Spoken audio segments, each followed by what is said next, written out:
रामकृष्ण हरी. श्री संतांचे या माथा चरणावरी साष्टांग हे करी दंडवत, साष्टांग हे करी दंडवत. गुरुपौर्णिमेच्या निमित्ताने गुरुपौर्णिमेच्या दिवशीपासून आपण सुरू केलेली गुरु महिमा ही प्रवचन मालिका, चिंतन मालिका, आणि या प्रवचन मालिकेचा, पुष्पमालेचा म्हणा, चिंतन मालिकेचा म्हणा, आजचा हा 5वा भाग म्हणजेच गुरु महिमा भाग 5.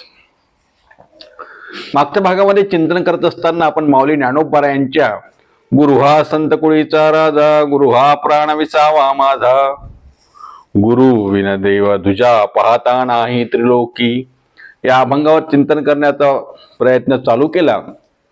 आणि ते चिंतन करत असताना आपण दोन कडव्यावरती चिंतन केलं. उर्वरित चिंतन आपण आज करणार आहोत. तेव्हा आपल्या नेहमीप्रमाणे सर्वप्रथम अभंग आपल्या समोर ठेवतो आणि मग चिंतनाला सुरुवात करतोय.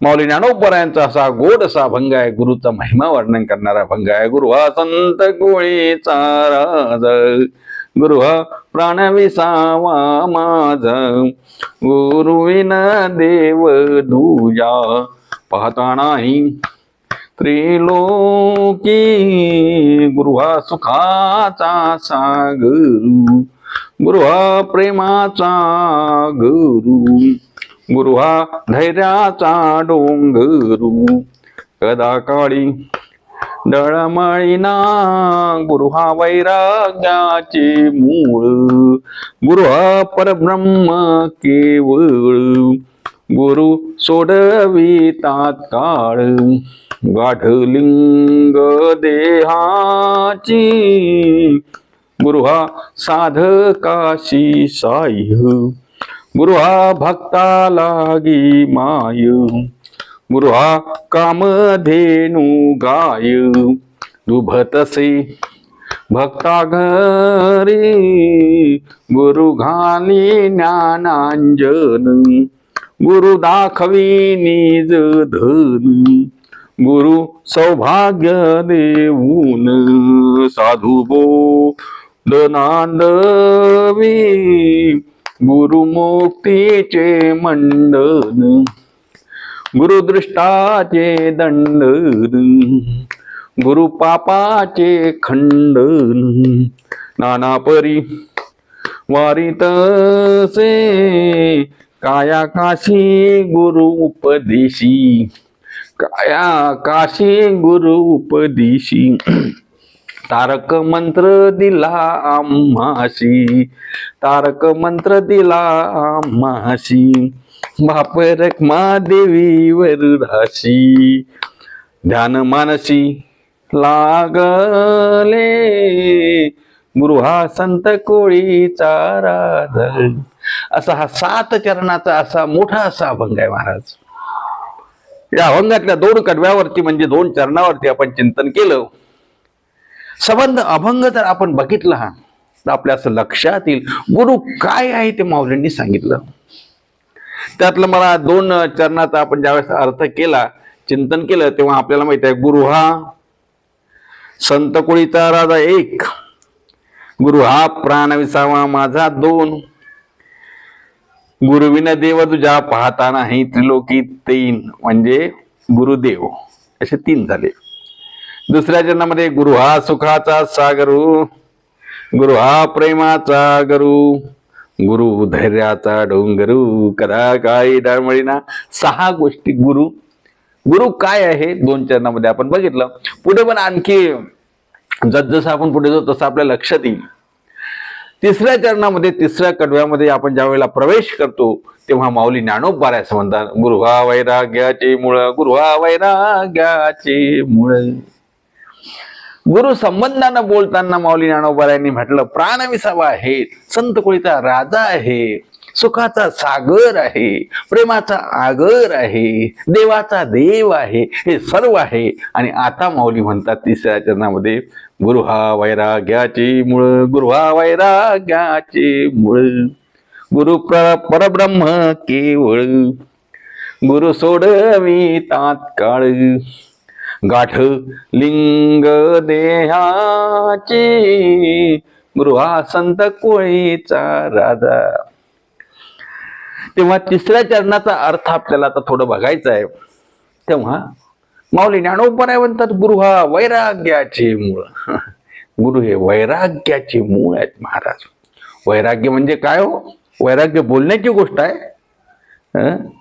वैराग्य बोलण्याची गोष्ट आहे का? बोलणं, त्यावर व्याख्यान करणं, प्रवचन करणं, लोकांना उपदेश करणं सोपं आहे. पण वैराग्य महाराज एवढं कठीण आहे, एवढं कठीण आहे, एवढं कठीण आहे. काय वैराग्या बाबतीत बोलताना, वैराग्याच्या बाबतीत जर बोलायचं झालं महाराज, तर ते संतांनीच बोलावं. ते संतच बोलू शकतात. तुम्ही आम्ही मात्र वैराग्याच्या बाबतीत बोलायचं झालं तर नुसतं बोलता येईल, आचरणात आणणं सोपं नाही महाराज. विषयासक्ती आणि वैराग्य हे दोन वेगळे टोक आहेत. तुम्ही आम्ही विषयामध्ये आसक्त झालेलो, आणि गुरु सद्गुरु काय आहेत? गुरु वैराग्याचे मूळ. संत हे वैराग्याचे मूळ असतात महाराज, आणि ते तुम्हाला वैराग्य शिकवतात. तुकोबारायांसारख्या संतांचं वैराग्य तुम्हाला माहिती आहे, मला माहिती आहे, आपण ऐकलं आहे, आपण श्रवण केलंय महाराज. वैराग्याची भाषा त्यांनीच करावी. तुकोबांचं वैराग्य काय सांगायचं? सर्व बाबतीत आपल्याला माहिती आहे. छत्रपतींनी नजराना पाठवला. तुकोबांनी सांगितलं, सोने रूपे आम्हा मृत्तिके समान, माणिक पाषाण गडे जैसे माणिक पाषाण. सोनं आहे, रूप आहे, म्हणजे सोने रूपे आम्हा मृत्तिके समान. आम्हाला नको ते. हे रवित्त धन आम्हा मृत्तिके समान, आम्हाला नको ते. वैराग्य आहे महाराज. हे बघा, प्रत्येकाला कशा बाबतीत वैराग्य असते सांगू तुम्हाला गमतीनं. जनावरांना वैराग्य आहे का? जनावरांनाही वैराग्य आहे ना. आता वाघाला जर म्हटलं का गवत खा, गवत खातो का? वाघाला गवता बाबतीत वैराग्य आहे? नाही. बैलाला जर म्हटलं तर कोंबडी पकड आणि खा, खाईल का? नाही खात. वैराग्य आहे. तुम्हाला मलाही कुठल्या बाबतीत वैराग्य आहे, पण वैराग्य कशा बाबतीत असावं, आसक्ती कशा बाबतीत असावी, याचं खोल चिंतन आहे. एवढं सोपं चिंतन ते नाही. पण आमचे गुरु मात्र गुरु वैराग्याचे मूळ. सद्गुरु कसे आहेत? वैराग्याचे मूळ आहे.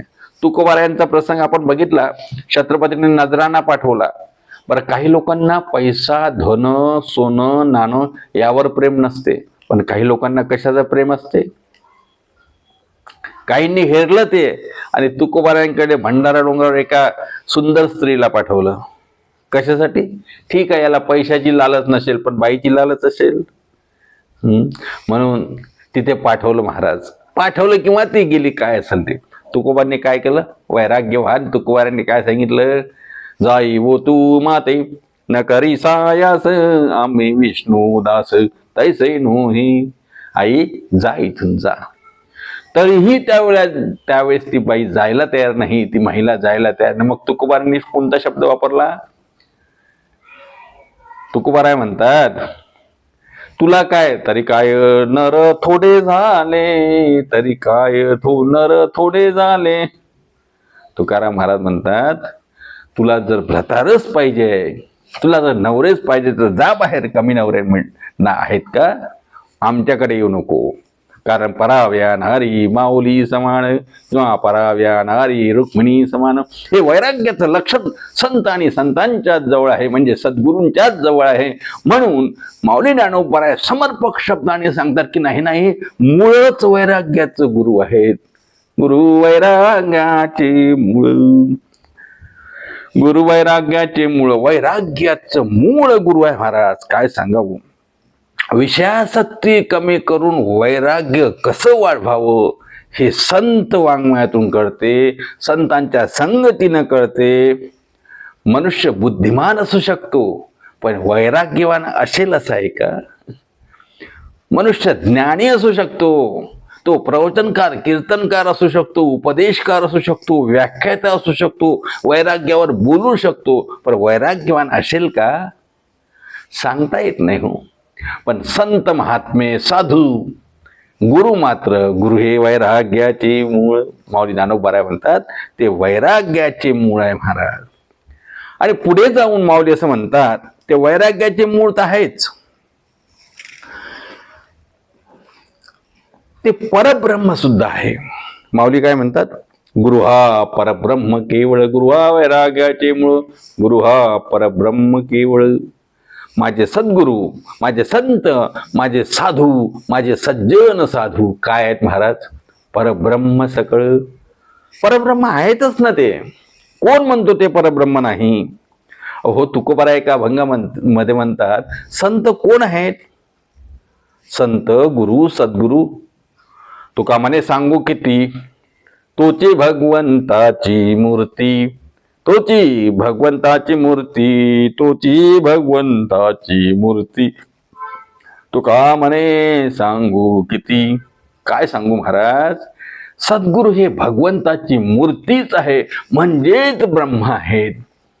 तेच माऊली ज्ञानोबा या अभंगामध्ये सांगतात गुरु हा परब्रह्म केवळ, केवळ परब्रह्म आहे महाराज. माऊली ज्ञानोबाराय, आमचे निवृत्तीनाथ महाराज, सोपान काका, तुकोबाराय, नाथराया असे संत महात्मे, जोग महाराज, सद्गुरु जोग महाराज, सद्गुरु दुंडा महाराज, सद्गुरु खंदारकर महाराज, नाही का, ही सर्व संत मंडळी महाराज ही कोण आहेत? परब्रह्मच आहे ना. एका अभंगामध्ये आपण आलेला आहे ना, तिन्ही देव जैसे परब्रह्मीचे ठसे, तिन्ही देव जैसे परब्रह्मीचे ठसे, जगी सूर्य जैसे प्रकाशले, जगी सूर्य जैसे प्रकाशले, तिन्ही देव जैसे परब्रह्मीचे ठसे. म्हणजे परब्रह्मीचे ठसे आहे म्हणजे ते परब्रह्म आहे. आणि मग माऊली ज्ञानोबा तरी दुसरं काय सांगतात? माऊली ज्ञानोबा म्हणतात गुरु हा परब्रह्म केवळ. आपण वैराग्याचे मूळ बघितलं, परब्रह्म केवळ असं बघितलं. आता मला सांगा,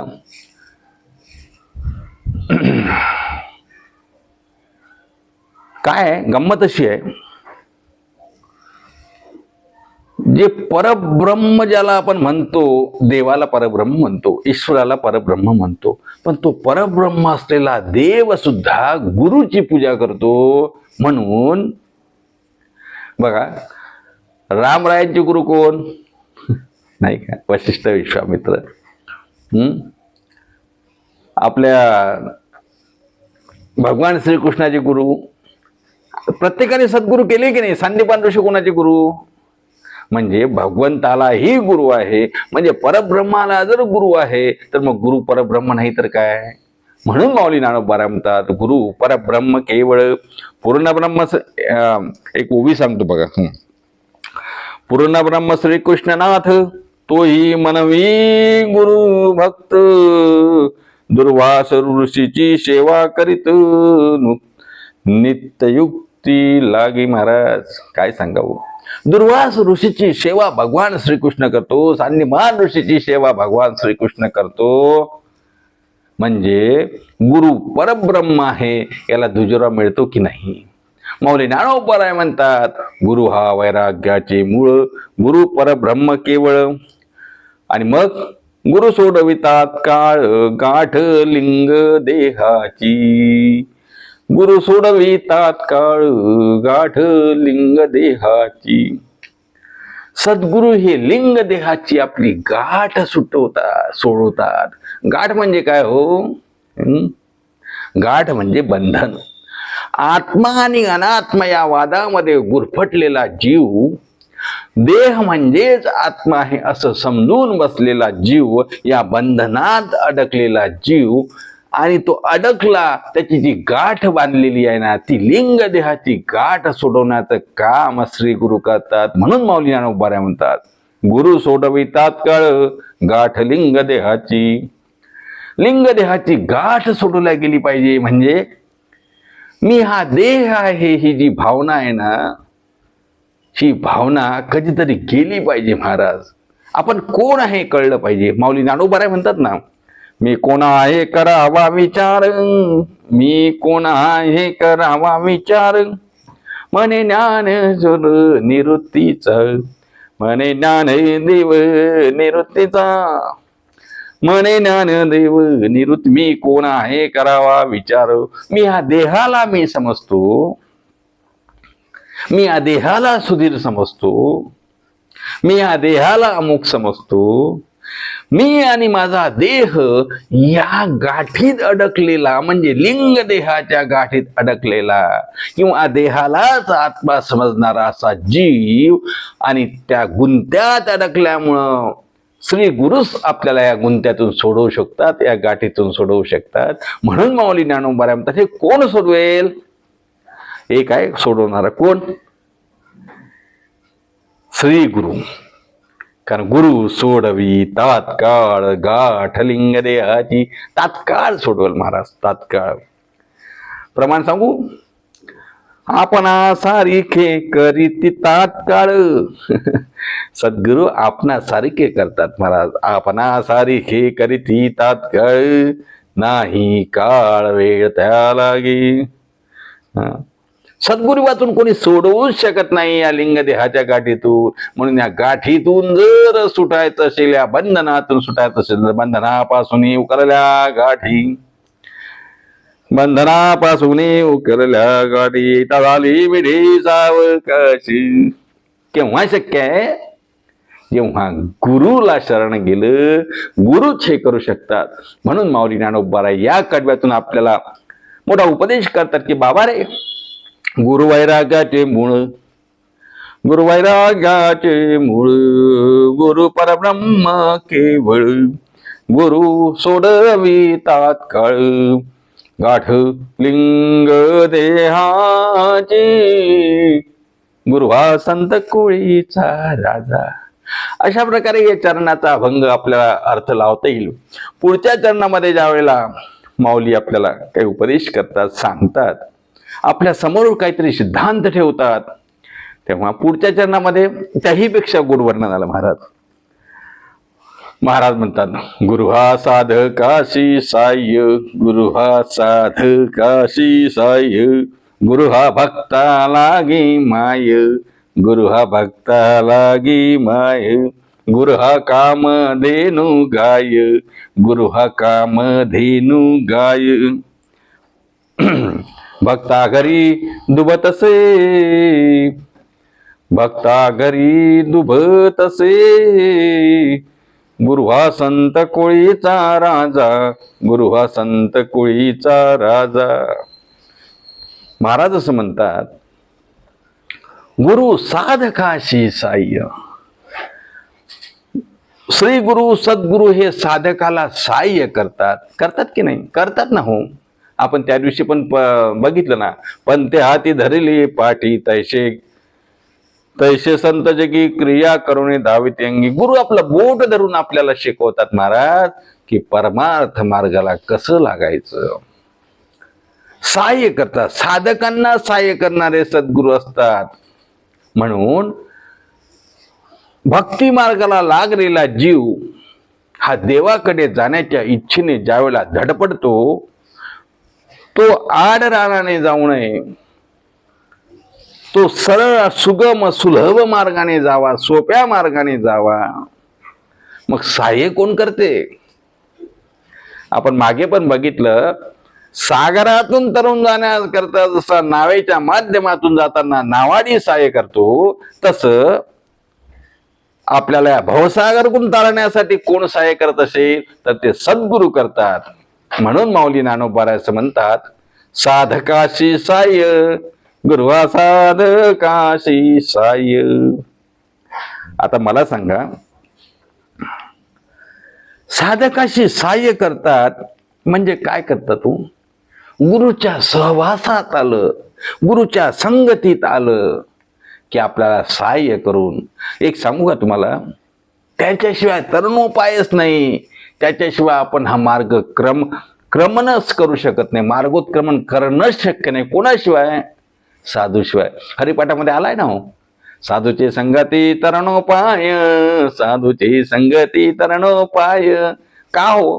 कारण साधू संत गुरु हे आपल्याला त्या ठिकाणी सहाय्य करत असतात महाराज. आपल्या मतानं जर आपण गेलो तर माऊली म्हणतात, संत सांगतात, मनमार्गे गेला तो तेथे मुकला. आपल्या मताने गेलं तर होत नाही महाराज. मग कुणाच्या मताने जावं? देवाची भक्ती करायची तर कुणाच्या मताने करायची? सद्गुरूंनी सांगितलं त्या मार्गाने जायचं, साधू संतांनी सांगितलेलं त्या मार्गाने जायचं. महाराज म्हणतात, संताचे संगती मनोमार्ग गती. आणि मग संतांच्या संगतीमध्ये, सद्गुरूच्या संगतीमध्ये गेलं की मग आकळावा श्रीपती येणे पंथे, आकळावा श्रीपती येणे पंथे. म्हणजे भगवत प्राप्ती, सुख प्राप्ती, मोक्ष प्राप्ती, काय प्राप्ती करून घ्यायची असेल आध्यात्मिक, त्यासाठी साधू शिवाय तरणोपाय नाही, म्हणजेच सद्गुरू शिवाय तरणोपाय नाही. म्हणून माऊली म्हणतात, गुरु साधकाशी साय. आणि पुढे जाऊन माऊली म्हणतात, गुरु हा भक्ता लागी माय. आता यावर तर काय बोलावं महाराज. माय शब्द एवढा गोड आहे ना हो. माऊलींनी माय या शब्द वापरला.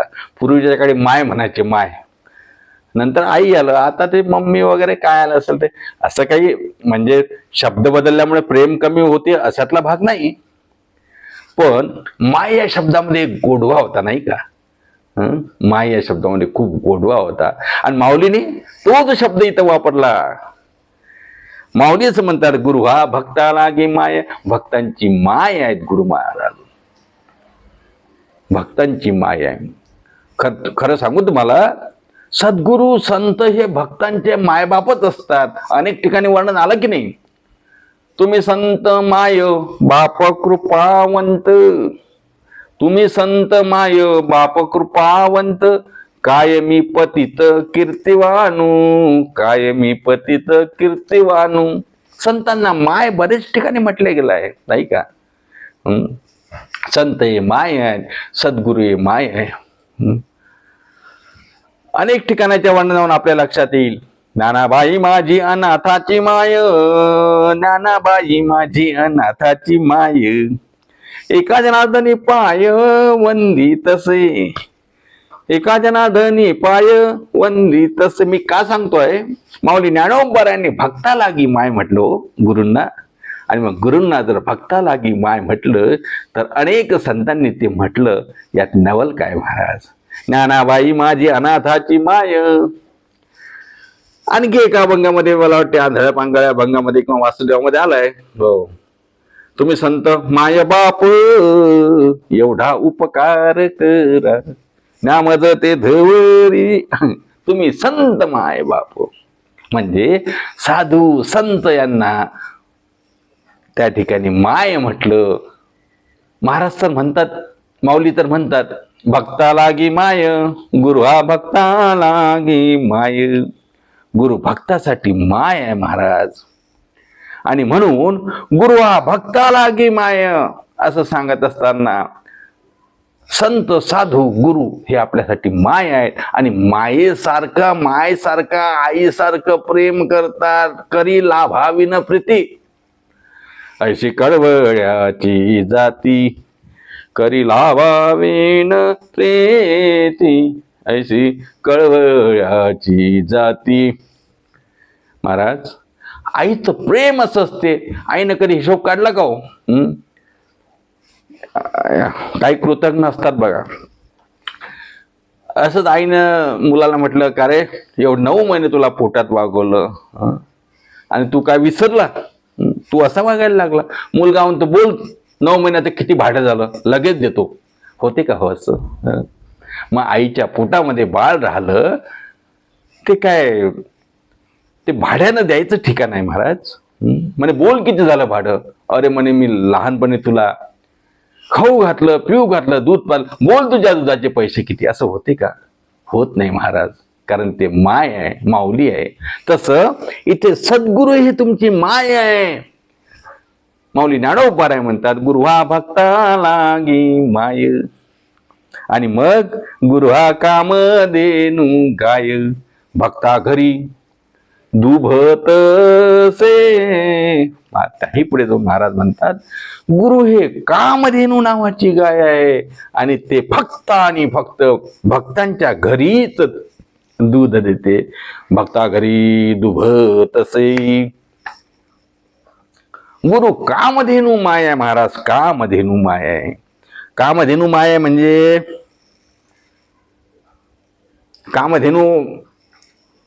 कामधेनूचा जर विचार केला तर मागे एकदा मी बोललो होतो, चिंतामणी, कल्पतरू, कामधेनू. कामधेनू म्हणजे इच्छिले ते फळ देणारी कामधेनू. संत महात्मे हे कामधेनूपेक्षाही पुढचे आहेत. रिद्धिसिद्धिदासी कामधेनू घरी, परिणाई भाकरी भक्षावया. पण आपलं काय झालं माहित आहे का? आपल्या घरी कामधेनू आहे महाराज, रिद्धिसिद्धी ओळखतात, पण खायला भाकरी नाही, कारण कामधेनूचं महत्व कळलेलं नाही. तसे आमचे सद्गुरू संत हे कामधेनू आहेत. माऊली ज्ञानोबा आपल्याला जागृत करतात की बाबा रे, सद्गुरूला शरण जा, कारण ते सद्गुरू कामधेनू गाय आहे. म्हणजे जे जे इच्छा कराल ते ते पूर्ण करेल. अहो, त्याहीपेक्षा पुढे जाऊन सांगू का, तुम्हाला कामधेनू जवळ जावं लागेल, संत तुमच्या जवळ येतील. कामधेनूला तुम्ही काही मागितलं तरी ती इच्छा पूर्ण करेल, पण संत महात्मे तुम्ही काही मागितलं तरी त्यातलं योग्य तेच देतील. जसं लहान मुलाने आपल्या आईला काही मागावं, पण आई विचार करून देत असते. एखाद्या मुलाला कळलं नाही आणि त्याने मिरचीचाच आग्रह केला, लहान मिरचीचा, मला तेच खायचं आहे. आई काय करेल? आई मुलाचे कोड कौतुक करेल, पण त्याला मिरची न देता दुसरंच काहीतरी त्याला खाऊ घालेल, कारण आईला कळत असते. तसं माझे संत जरी कामधेनू आहे, इच्छिलं जे मागाल ते देते, पण त्यातही त्यातल्या त्यात काय द्यावं हे त्यांना कळत असते. म्हणून संत कामधेनू पेक्षाही मोठे आहेत. माऊली ज्ञानोबा म्हणतात, गुरु कामधेनू गाय. पण कुठे? भक्ता घरी दुभतशी, भक्ता घरी दुभतशी, भक्ता घरी दुभतशी. आणि ते भक्तांच्या घरी त्या ठिकाणी इच्छिले ते फळ देते. असा हा गुरुचा महिमा. आजच्या भागामध्ये आपण काय बघितलं? दोन कडव्यावरचं चिंतन करत असताना गुरु वैराग्याचे मूळ, गुरु परब्रह्म केवळ, गुरु सोडवी तात्काळ गाठ लिंग देहाची, गुरु हा साधकाशी साय, गुरु हा भक्ता लागी माय, गुरु दाखवी, गुरु हा कामधेनू गाय, भक्ता घरी दुभतशी. अशा प्रकारे भक्ताच्या घरी कामधेनू असलेला हा गुरु आहे. म्हणून सद्गुरूला शरण गेलं पाहिजे. सद्गुरू आपली माय आहे. सद्गुरू आपल्याला सहाय्य करते. सद्गुरू आपल्याला भक्ती मार्गामध्ये लावल्यानंतर आपला सर्व भार त्या ठिकाणी सांभाळते. फक्त सद्गुरूला आपण शरण गेलं पाहिजे. आपल्याला लिंग देहाची जी गाठ आहे त्यातून मुक्त करते. अर्थात आड मार्गाने न जाऊ देता सुलभ मार्गाने अध्यात्माची वाट आपल्याला दावून देते. अशा गुरूंना आपण शरण गेलं पाहिजे. अशा गुरुच्या गुरुमहिमा या पुष्पमालिकेच्या, चिंतन मालिकेच्या, प्रवचन मालिकेच्या निमित्तानं आजचं हे 5वं पुष्प गुरुमाऊलीच्या चरणी अर्पण करू. पुन्हा भेटूया पुढच्या भागामध्ये ह्याच अभंगावर थोडं राहिलेलं उर्वरित चिंतन करण्यासाठी. तोपर्यंत सर्वांना रामकृष्ण हरी. पुढचा भाग जरूर बघा. या अभंगाचा तो समारोप राहील, कारण माऊलींचा उत्कृष्ट असा हा अभंग गुरु महिमा वर्णन करणारा अभंग आहे. पुन्हा भेटूया पुढच्या भागामध्ये. तोपर्यंत रामकृष्ण हरी. आणि ठरल्याप्रमाणे आपलं भजन. ज्ञानेश्वर माऊली, ज्ञानराज माऊली तुकाराम. जय जय ज्ञानेश्वर माऊली, ज्ञानराज माऊली तुकाराम. ज्ञानेश्वर ज्ञानेश्वर माऊली, ज्ञानराज माऊली तुकाराम. ज्ञानेश्वर माऊली, ज्ञानराज माऊली तुकाराम. पुंडलिक वरदे हरिविठ्ठल श्री ज्ञानदेव तुकाराम. दत्तात्रय जनार्दन श्री एकनाथ माऊली ज्ञानेश्वर महाराज की जय.